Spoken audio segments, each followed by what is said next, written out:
Troca de reparo de caixa de direção e compressor de ar do Active. Reparo novo tá aqui, ó. Bosch. Compressor de ar tá aqui, ó. Esperando tirar o outro para colocar ele.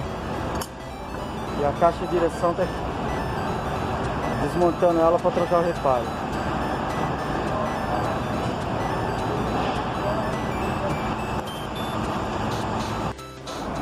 O compressor tá aí, ó. A caixa de direção já tá desmontada. Vou fazer a limpeza agora para fazer a montagem. Trocar o reparo e vou para ganhar dinheiro. A caixa já tá limpa. Agora é só trocar o reparo.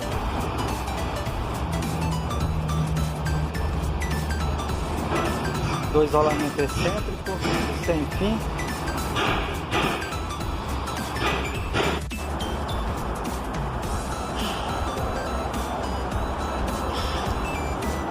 A caixa tá pronta. É só colocar ela no lugar aí, ó.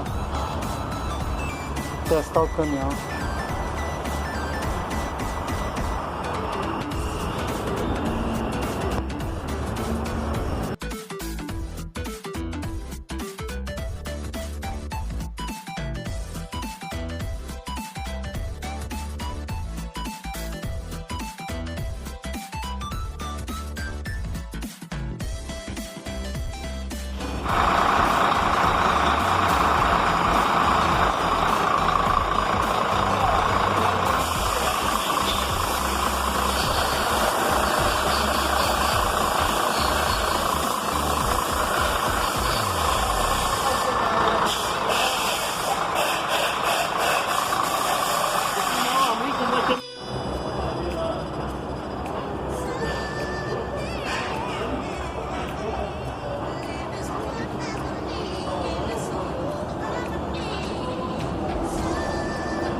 Finalizada mais uma caixa.